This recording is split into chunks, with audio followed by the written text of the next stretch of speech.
Mesdames et messieurs, bonsoir et bienvenue à cette émission d'Info 9. La nouvelle campagne de financement de la Fondation Dr Jacques Paradis a débuté il y a quelques semaines déjà. Pour nous en parler et nous parler d'autres événements passés et à venir, je reçois la directrice générale de cette fondation, Mme Caroline Gamache. Mme Caroline, bonsoir. Bonsoir. Toujours un plaisir de vous recevoir. Moi, je calcule que c'est toujours un honneur parce que quand on parle de fondation, peu importe la fondation, là, quand on parle de fondation, on sait que la plupart du temps, les gens se donnent énormément. Puis, on en parle souvent, la Fondation Dr Jacques Paradis.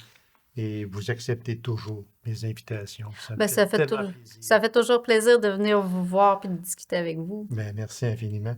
On va commencer par un sujet qui était troisième dans mes sujets, mais je l'ai mis premier parce que des fois, on termine vite. Oui, Mais ce serait, je veux absolument revenir sur le souper conférence qui a eu lieu dernièrement avec l'excellent Gino Chouinard, que tout le monde connaît.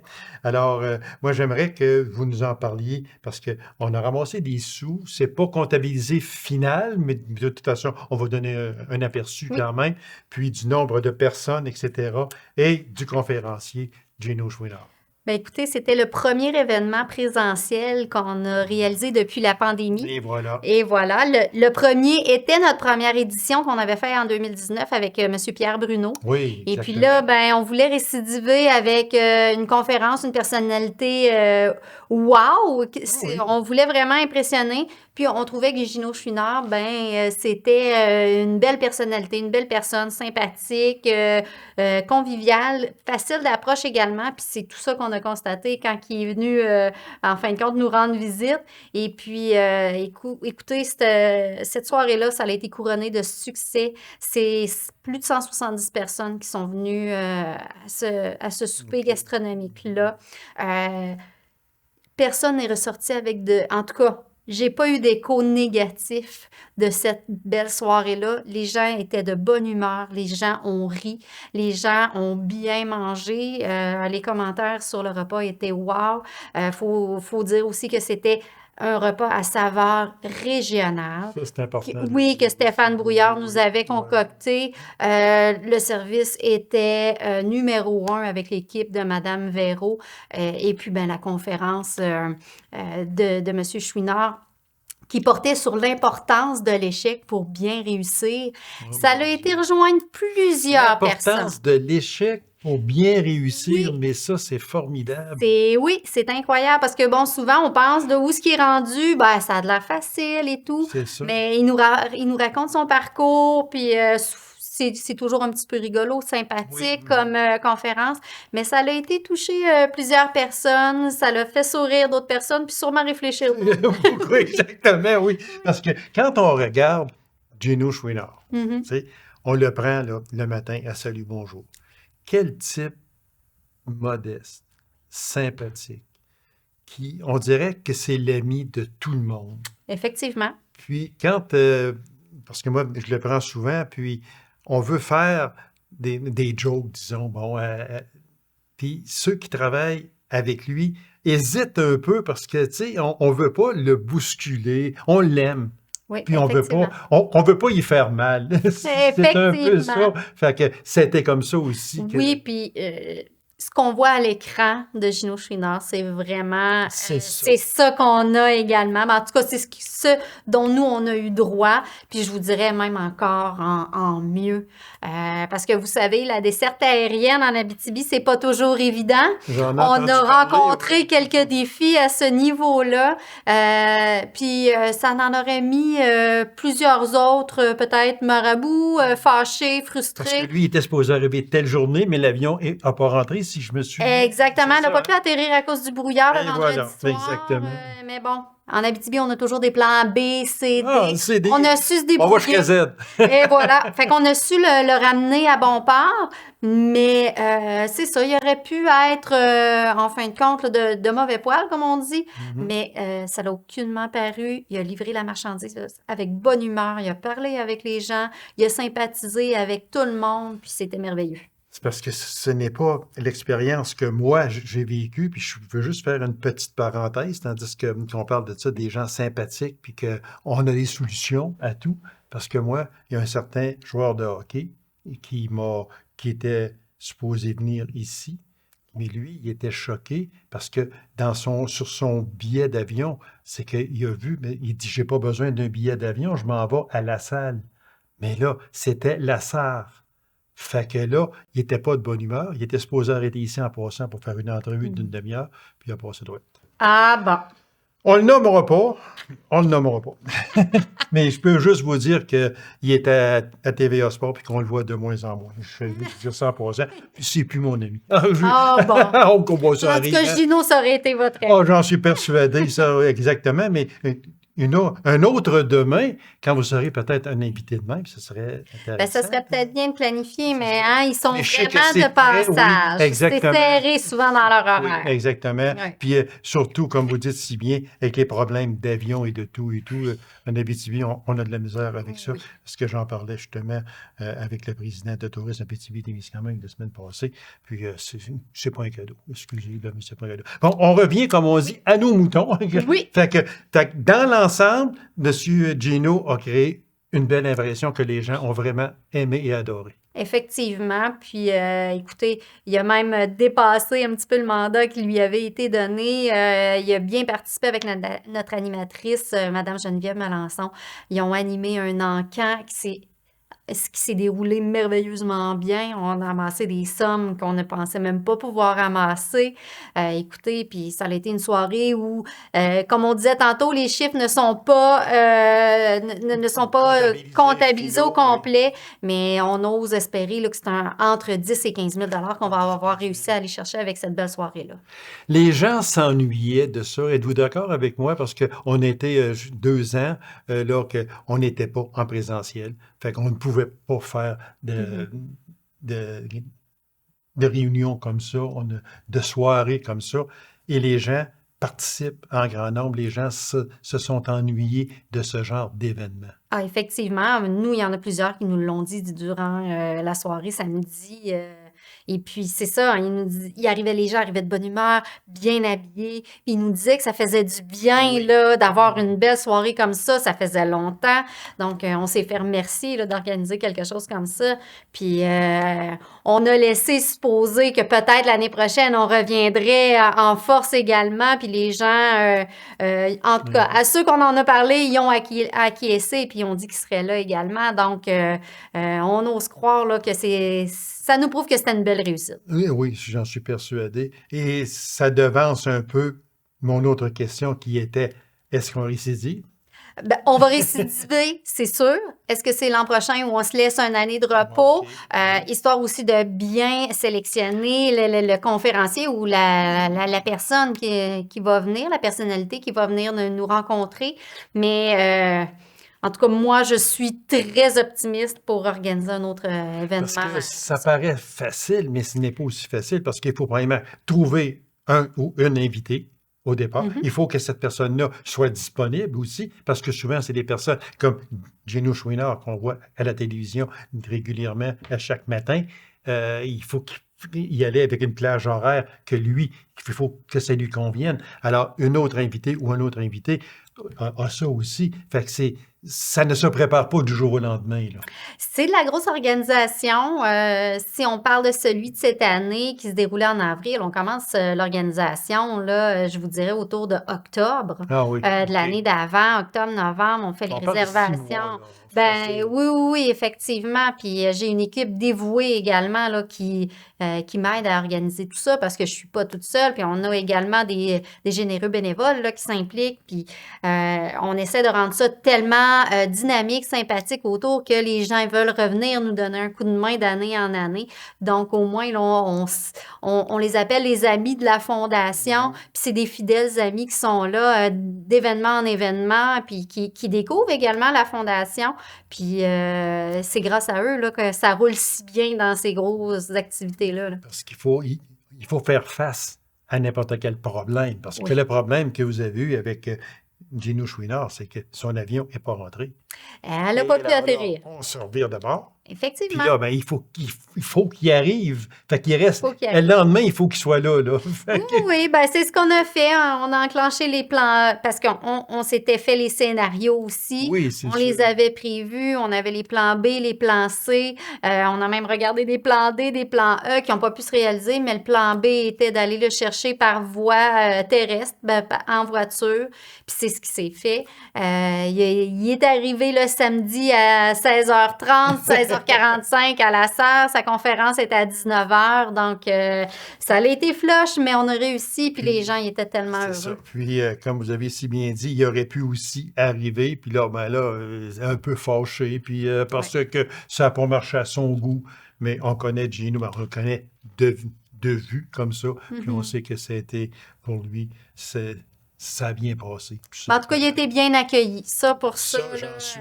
il a J'en été bien doute accueilli. même pas. Même pas. Alors, félicitations pour Merci. cette belle réussite. Puis à l'argent amassé, mais on parle entre 10 et 15 000. Oui. Là, ça va être comptabilisé final. Puis on parlait de 170 personnes qui ont participé. Alors, merci à la population. C'est vraiment très, très apprécié. 12e campagne de Mhm. financement de la Fondation Dr Jacques Paradis. 2023-2025, on parle d'un objectif de 600 000 pour des super projets, des premières pour la fondation, donc une construction, une première construction, si je peux dire. Ça va être une grosse campagne, beaucoup de travail, beaucoup de défis, mais étant donné que c'est des premières, je pense qu'on ne pouvait pas passer à côté de ces beaux projets-là puis dire qu'on n'appuyait pas ça. Donc, oui, un gros 600 000 pour des projets extraordinaires, On peut en parler un peu, oui, mais avant, j'aimerais ça qu'on parle des coprésidences d'honneur. oui. Ben encore cette année, on est allé chercher 2 coprésidents d'honneur. On a Madame Isabelle Damour et Monsieur Kevin Godbout. Monsieur Godbout est chef adjoint en inhalothérapeute au centre hospitalier de la Serre. Isabelle Damour, mais tout le monde connaît la femme du milieu Et voilà. politique. On a également approché Madame Damour également pour son côté personnel. Donc, Ceux qui connaissent un peu l'histoire, exactement. on la félicite d'ailleurs d'avoir accepté une telle Oui, elle a présidence. été très touchée qu'on l'approche. Monsieur Godbout également. Et puis, je pense qu'on a été chercher 2 personnes de cœur qui vont Ça, savoir mener on n'en doute pas. cette Oui. belle campagne qui, justement, est une campagne où ce qu'on prône vraiment que la Fondation est au cœur de notre santé en Abitibi-Ouest. Voilà. Et on veut que les gens soient avec nous au cœur de la santé. Voilà. Fait que si on parlait là, de projets soutenus avec cette campagne-là, on parle de services de garde exclusifs aux employés du 6 Abitibi-Témiscamingue en Abitibi-Ouest. Oui, on va travailler fort en collaboration avec le CPE, les petits chatons, pour élaborer justement un service de garde où il va y avoir 12 places pour des enfants, justement, des employés du SAT en Abitibi-Ouest. Et puis, on veut que cet établissement-là, cette petite structure-là qu'on va bâtir soit sur le terrain du centre hospitalier de la Sarre. Donc, pour faciliter justement la conciliation travail-famille oui.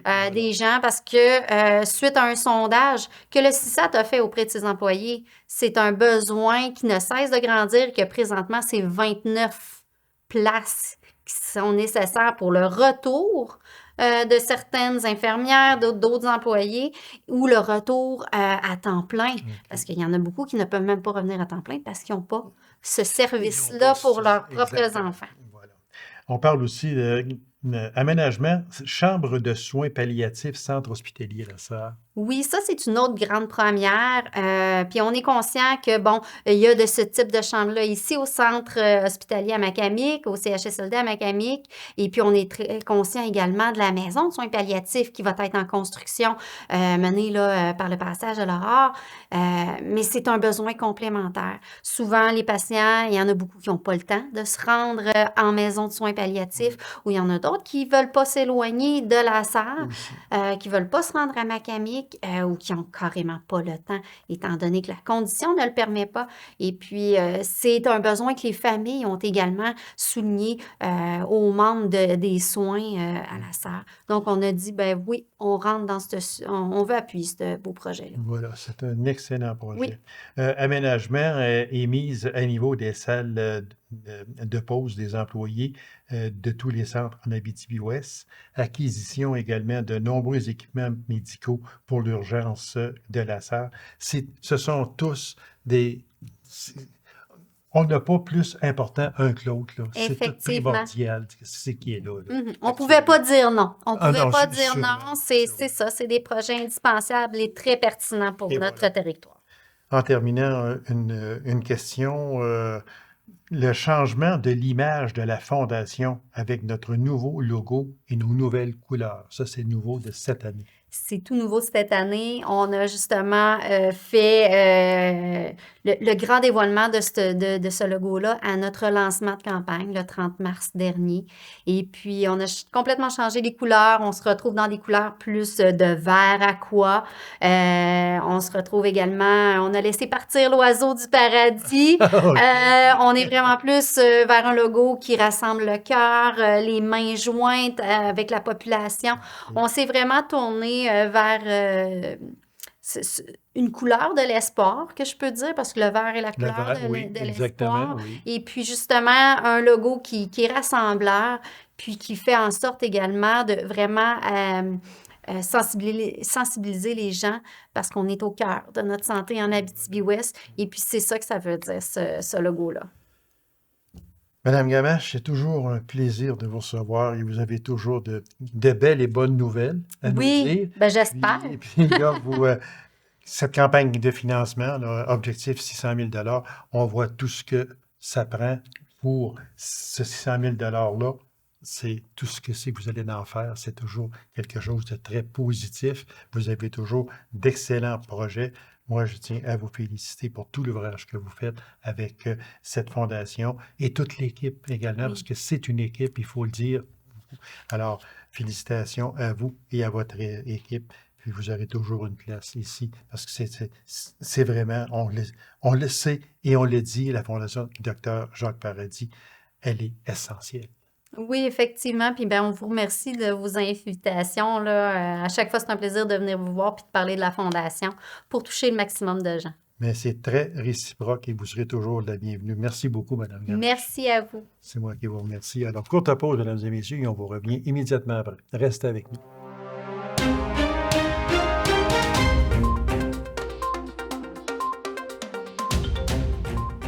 D'autres expositions verront le jour au printemps et à l'été 2023, dont une, entre autres, d'une macamicoise d'origine. Alors, pour nous en parler, je reçois la responsable de la Société d'histoire et patrimoine de la SAR, Mme Christiane Pichette. Mme Pichette, bonsoir. Bonsoir. Merci à vous d'avoir accepté cette invitation. Si on faisait une petite rétrospective là, des expos. D'abord, il y en a une qui est en cours actuellement, qui se termine au mois de juin, c'est ça? Oui, c'est ça. Ça s'appelle Noir sur blanc, les photos pour le dire. C'est une exposition où on retrouve beaucoup de photos de différents sujets et de différentes époques. Nous, on a divisé ça de façon à ce que ce soit agréable. Si on prend exemple les sports, ben on parle de baseball, de hockey, de diverses autres activités, autant hivernales qu'estivales. OK. Et on a séparé en catégories pour que ce soit plus facile pour les gens lors de la visite. Alors, c'est une exposition de photos, mais on a agrémenté quand même d'objets parce que nos objets font toujours partie de nos expositions. Partie intégrante du patrimoine. Oui, c'est ça. Qu'on le veuille ou non, les gens sont attirés par les photos, oui, mais quand l'objet est là, les gens vont arriver et vont dire « Hey, je me souviens, hey, on avait ça chez nous. » Oui, ça arrive. Ça c'est vrai. Oui, exactement. Alors, cette exposition-là qui se termine en juin 2023. 2023, c'est ça. Au début de juin. Voilà. Et il y en a une autre. Dans mon intro, je disais qu'il va y avoir une exposition, une macamicoise d'origine. Oui, Alors, quelle est cette exposition à partir de juin 2023? à partir du 9 juin. Du 9 de juin, OK. Alors, c'est une exposition sur une Macamicoise, comme vous venez de le dire.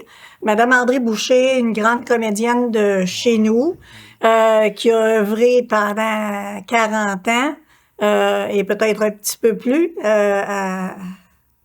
à divers À diverses périodes. périodes de la... Exactement, parce que on va en parler un peu, là.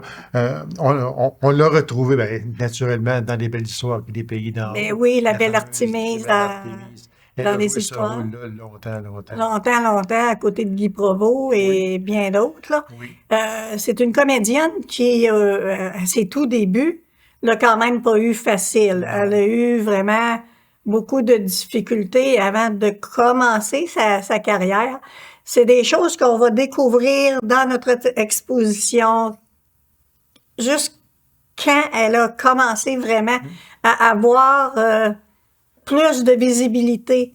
Voilà. Et si ma mémoire est fidèle, c'est que si je me souviens bien, c'est Claude-Henri Grignon qui l'aurait découverte, il me semble, pour son rôle de Artémise, parce qu'elle disait, parce qu'il lui a dit, ça me prend une personne, bon, tu viens de l'Abitibi, de pays, d'un coin du Québec, De colonisation. de colonisation, et ça me prend. Je pense que c'est un peu de même là, qu'elle a commencé. Oui, ça a été une de ses leviers, si je pourrais dire. Oui.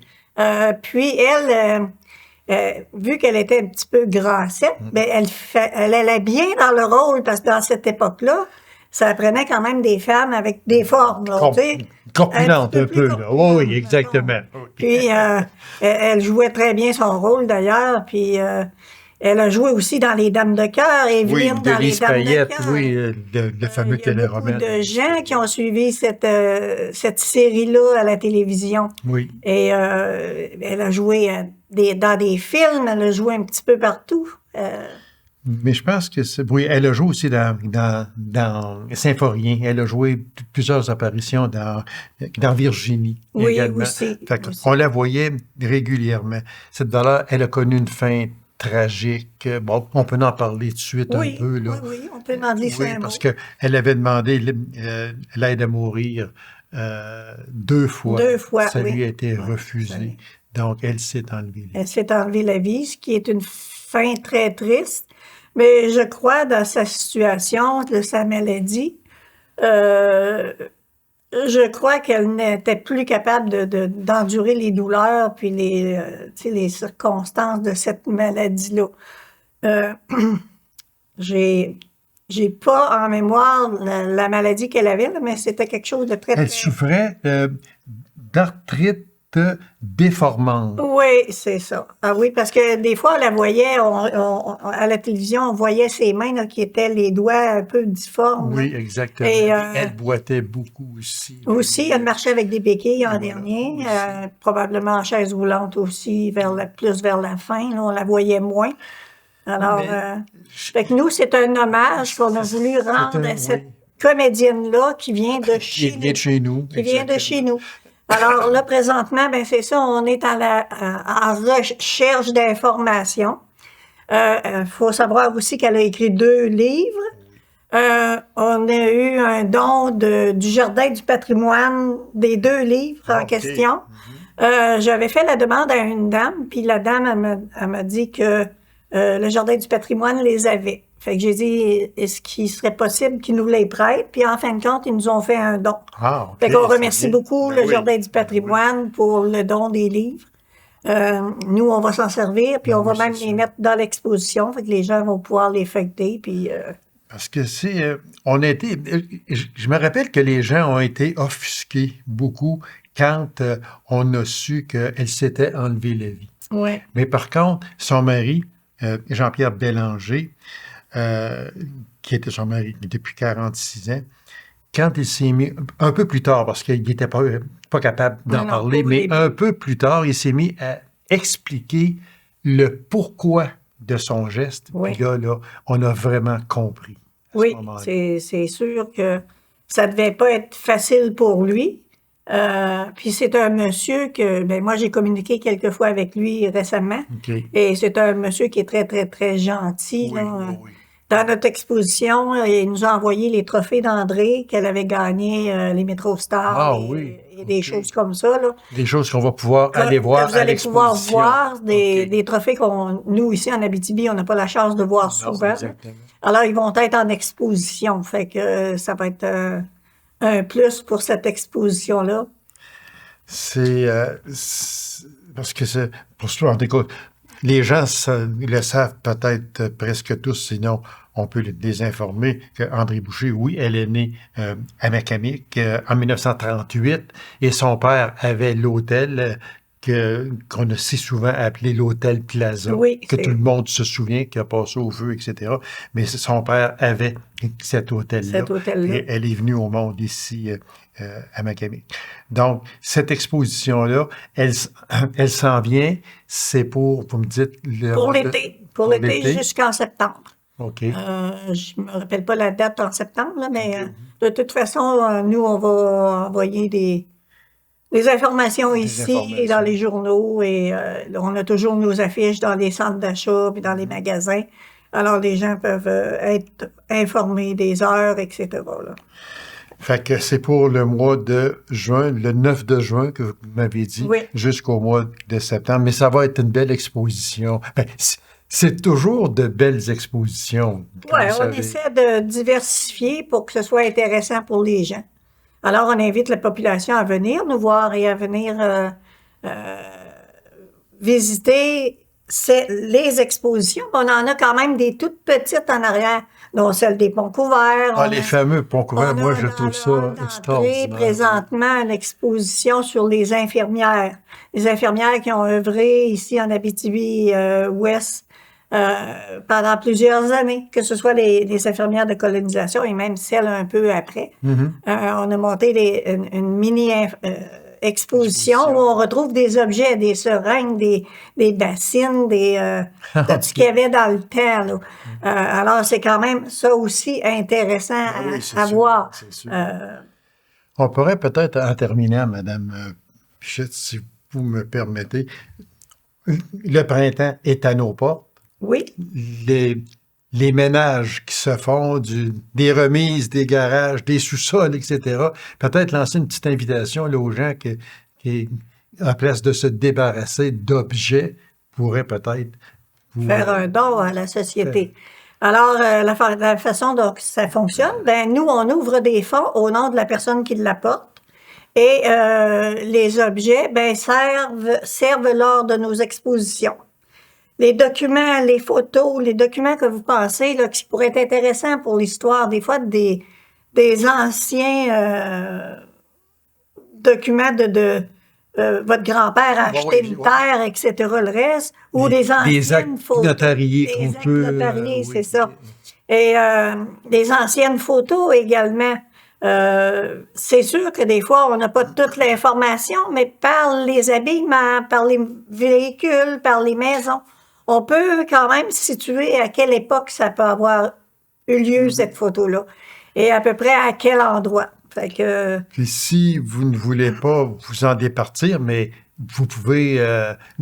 on les numérise. On les numérise et après, on les remet aux gens. Ça nous fait plaisir de les remettre aux gens. Fait que ne jetez rien, s'il vous plaît. Allez à la Société d'histoire et patrimoine de la Sarre offrir ces objets-là, puis ça va aller dans le cours d'une exposition, d'une prochaine exposition. Madame Pichette, merci. C'est toujours un plaisir que de vous recevoir. Puis vous faites de l'excellent travail, puis continuez à nous divertir. Bien, merci beaucoup. C'est moi qui vous remercie. Alors, mesdames et messieurs, merci d'avoir été là et on se donne rendez-vous à une prochaine émission d'Info 9. Au revoir.